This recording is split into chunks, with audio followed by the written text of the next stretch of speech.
চণ্ডীপুর বিধানসভার অন্তর্গত বীরচন্দ্রনগর গ্রাম পঞ্চায়েত অফিসে আজ দুপুরে ইন্টিগ্রেটেড একুয়া পার্ক তৈরির বিষয়ে এলাকাবাসীদের নিয়ে অনুষ্ঠিত হয় এক বৈঠক। বৈঠকে উপস্থিত ছিলেন ত্রিপুরা সরকারের প্রাণী সম্পদ বিকাশ দপ্তরের মন্ত্রী সুধাংশু দাস, চণ্ডীপুরের বিধায়ক তথা সমাজ শিক্ষা ও সমাজ কল্যাণ দপ্তরের মন্ত্রী টিঙ্কু রায়, ফিশারি ডিপার্টমেন্টের ডিরেক্টর সন্তোষ দাস, জেলা শাসক দিলীপ কুমার জাগমা, জেলা পরিষদের সহকারী সভাধিপতি শ্যামল দাস, চণ্ডীপুর পঞ্চায়েত সমিতির ভাইস চেয়ারম্যান সন্দীপ কর্মী সহ অন্যান্য জনপ্রতিনিধিরা। বৈঠকে ত্রিপুরা সরকারের মন্ত্রী টিঙ্কু রায় বললেন, 600 লোকের জায়গা নিয়ে এখানে ইন্টিগ্রেটেড একুয়া পার্ক তৈরির পরিকল্পনা নেওয়া হয়েছে। বর্তমানে 101 জন লোকের 241 খানি জায়গা নিয়ে ছোট আকারে এখানে ইন্টিগ্রেটেড একুয়া পার্ক তৈরির কাজ শুরু হবে। আজ এই 141 খানির 101 জন মালিককে নিয়ে বৈঠক হবার কথা ছিল, কিন্তু বৈঠকে উপস্থিত হননি জমির 101 জন মালিক, ফলে ডিলে হচ্ছে প্রজেক্টে। প্রথমে ছোট পরিসরে করতেই আমরা 101 জন মালিকের জায়গা চিহ্নিত করেছি। এই 241 খানি জায়গার উপর যখন একুয়া পার্কটি তৈরি হবে তখন আশপাশের জমির মালিকরাও তা দেখে উৎসাহিত হবেন। পরবর্তী সময়ে তাদের জমিও যুক্ত করা হবে। বৈঠকে মন্ত্রী সুধাংশু দাস বললেন, উন্নয়নমূলক প্রকল্পে আজ আলোচনা সভা। আজকের সভার মূল উদ্দেশ্য হচ্ছে 4-5 মাস পূর্বে এই হল ঘরে বৈঠক করে সিদ্ধান্ত হয় 17 মিয়ার হাওরের পরিত্যক্ত জলাভূমি অব্যবহার হয়ে পড়ে রয়েছে। এই জমিকে নিয়ে বিগত দিনে সার কারখানার স্বপ্ন দেখা হয়েছিল, কিন্তু বাস্তবে কিছুই হয়নি। কৃষকদের স্থায়ী সমাধানের জন্য এখানে ইন্টিগ্রেটেড একুয়া পার্ক করার প্রজেক্টটি হাতে নেওয়া হয়েছে। ইতিমধ্যে প্রজেক্ট তৈরি করে ডিপিআর তৈরি করে কেন্দ্রীয় সরকারের নিকট প্রেরণ করা হয়েছে। মোট 100 কোটি টাকার প্রজেক্ট। মন্ত্রী বলেন, তিনি নিজে এই বিষয়ে 3 বার দিল্লি গিয়ে কথা বলেছেন। কেন্দ্রীয় সরকার সম্মতিও দিয়েছে। ইতিমধ্যে প্রায় 43 কোটি টাকা বরাদ্দ করেছে কেন্দ্রীয় সরকার প্রথম ফেজে। তিনি বলেন, প্রজেক্টের জন্য জমির মালিকরা নির্দিষ্ট সময়ের জন্য লিজে জমি দেবেন। বিনিময়ে নির্দিষ্ট টাকা প্রতি বছর দপ্তর ব্যক্তিদের ব্যাংক অ্যাকাউন্টেই প্রদান করবে। এই স্থানে মাছ চাষ, টুরিস্ট প্লেস তৈরি করা, বুটিংয়ের ব্যবস্থা, রেস্টুরেন্ট, মাছের খাদ্য তৈরির কারখানা সহ বিভিন্ন জিনিস তৈরি করা হবে। এই সমস্ত জিনিস তৈরি করতে কিংবা তৈরির পর এগুলো রক্ষণাবেক্ষণের জন্য লোক নিয়োগ করা হবে। এই সমস্ত লোক এখান থেকেই নেওয়া হবে। কোঅপারেটিভ সোসাইটি করা হবে। সোসাইটির মাধ্যমে আয়ের একটা অংশ দপ্তরকেই দিতে হবে এবং বাকি টাকা নিজেদের মধ্যে জায়গার ভাগ অনুযায়ী বাটোয়ারা হবে। সব মিলিয়ে একদিন এলাকার সার্বিক উন্নতি হবে। এই উন্নয়নের কাজে কোনো ধরনের চক্রান্তকারী লোক যাতে না ঢোকে সেদিকে সতর্ক থাকতে হবে। 17 মিয়ার হাওরের যে জায়গাটিতে ইন্টিগ্রেটেড একুয়া পার্ক তৈরি করা হবে তার জমি বর্তমানে ব্যবহারের অযোগ্য।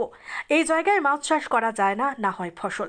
ফিশারি ডিপার্টমেন্টের ডিরেক্টর সন্তোষ দাস বলেন, যাদের জায়গা এই একুয়া পার্কের মধ্যে পড়বে তাদের প্রতি কানি জায়গা পিছু সর্বাধিক 3000 টাকা করে দেওয়া হবে বছরে।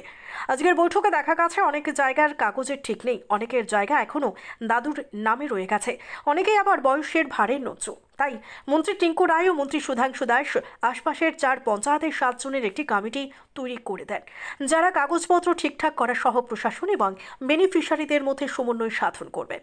মন্ত্রী টিঙ্কু রায় বলেন, এখন পর্যটকরা ঊনকোটিতে এলে ঊনকোটি দেখে বিলাসপুর স্থিত সিঙ্গেরি বালাজি মন্দির পরিদর্শন করার পর আর কিছু দেখার থাকে না। তাই ঊনকোটি এবং সিঙ্গেরি বালাজি মন্দিরের মধ্যবর্তী স্থান 17 মিয়ার হাওরে যদি ইন্টিগ্রেটেড একুয়া পার্ক তৈরি করা হয় তাহলে মানুষ এখানে এসেও সময় কাটাতে পারবেন। এছাড়া যদি পর্যটকরা এখানে একদিন থাকেন তাহলে স্থানীয় এলাকাবাসীদের আর্থিকভাবেই উন্নতি হবে। হাওর এলাকার জনগণরা এখন চোখে দেখে স্বপ্ন দেখছেন কবে এই হাওর অঞ্চলে ইন্টিগ্রেটেড একুয়া পার্ক তৈরি হবে। বলা যায় দীর্ঘদিনের স্বপ্ন ছিল 17 মিয়ার হাওরকে কেন্দ্র করে কোনো উন্নয়নমূলক কাজ বা কোনো প্রকল্প হওয়ার, সেই বলা যায় বাস্তবে রূপ নিতে চলেছে যেহেতু অর্থ মঞ্জুরি হয়ে গেছে। এই ব্যাপারে আপনারা আজকে বৈঠকে বসলেন, জমির মালিকদের সাথে কথা বললেন, তো কি সিদ্ধান্ত হলো শেষ পর্যন্ত? প্রথমত আমি মাননীয় মন্ত্রী সুধাংশু দাস, যে পার্শ্ববর্তী এলাকারই বিধায়ক এবং মন্ত্রী, ওনাকে ধন্যবাদ জানাবো। আমি যখন এখান থেকে নির্বাচিত হই এবং এখানকার মানুষের দীর্ঘদিনের দাবি আমার কাছে, প্রথমেই এখানে যখন আসি জনসম্পর্কে মানুষ এটাই তুলে ধরে যে এখানকার অনেক মানুষের এই জমিগুলো নষ্ট হয়েছে, দীর্ঘদিন ধরে চাষবাস হয় না, অর্থাৎ তারা আর্থিকভাবে তাদের অবস্থাও অনেক বিপন্ন। এর জন্য তাদের দাবি ছিল এখানে যেন একটা জলাশয় নির্মাণ করা হয়, এখানে যেন তাদের রোজগারের ব্যবস্থা করা হয়। এই কথাটা আমি মাননীয় মন্ত্রী যখন সুধাংশু দাস যখন শপথ নেন এবং তিনি ফিশারি মন্ত্রীর দায়িত্ব পান, আমারও সেই আশার কিরণ জাগে যে এখানকার মানুষের স্বপ্ন পূরণ হবে। আমি ওনার কাছে এই প্রস্তাবটা তুলে ধরি যে এখানে যেন একটা বড় জলাশয় নির্মাণ করা যায় এবং পাশাপাশি ওনাকে অনুরোধ করি এখানকার যেহেতু এই গ্রাম পঞ্চায়েত একদম পার্শ্ববর্তী গ্রামটা ওনার, তো অতএব উনি আমার থেকে বেশি জানেন এবং এই এলাকাটা সম্বন্ধে ওনার বেশি ধারণা রয়েছেন এবং তিনি এখানে এসেছেন, অনেকবার এখানকার লোকের সঙ্গে কথা বলেছেন। মনে হচ্ছে যেন এটা আমরা বাস্তব রূপ দিতে পারবো। এখানকার মানুষ সহযোগিতা করেছেন, 111 জনের উপরে লোক সম্মতি দিয়েছে এবং এই জায়গাটা নিয়ে একটা ছোট্ট পরিসরে প্রথম ফেজে শুরু হবে এবং ধীরে ধীরে এটা আমরা বাড়াতে থাকবো। এই আশা নিয়েই আজকে মিটিং হয়েছে, মনে হচ্ছে সেটা সফল হবে এবং মানুষও এখানকার সহযোগিতার হাত বাড়িয়ে দিয়েছে। সংক্ষেপে জানতে চাইবো এই ইন্টিগ্রেটেড অ্যাকোয়া পার্কের বিশেষত্ব কি, যেটা সম্ভবত উত্তর পূর্বাঞ্চলে প্রথমবারের মতো হতে যাচ্ছে? এটা এই ধরনের একটা প্রজেক্ট যেখানে শুধু মাছ চাষ নয়, এখানে মাছ চাষের পাশাপাশি মাছ বিক্রি কেন্দ্র এবং সেটাকে স্টোর করা বা এখানে ট্যুরিজমও এর সঙ্গে থাকবে। আর বিশেষ করে আমাদের ঊনকোটিতে মানুষ আসে, এখন ঊনকোটিকে কেন্দ্র করে অনেক লোক ঘুরতে আসে।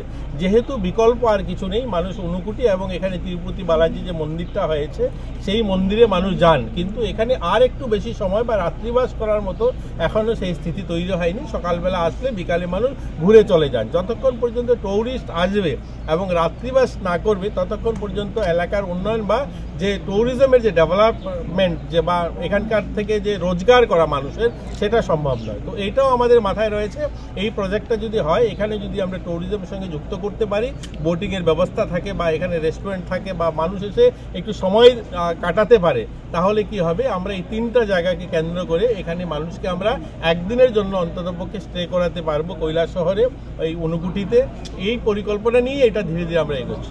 আগামী কতদিনের মধ্যে বা কত সময়টা প্রকল্পটা আপনারা বাস্তবায়নের শুনেছেন, আপনারা ছিলেন এখানে, আমরা স্থানীয় যারা রয়েছে ওনাদের সঙ্গে কথা হয়েছে, খুব শীঘ্রই কাজ শুরু হবে। এগ্রিমেন্ট বা যে সমস্ত অফিসিয়াল ডকুমেন্টেশন দরকার সেগুলো কমপ্লিট হলেই শুরু হয়ে যাবে, কিন্তু খুব শীঘ্রই হবে।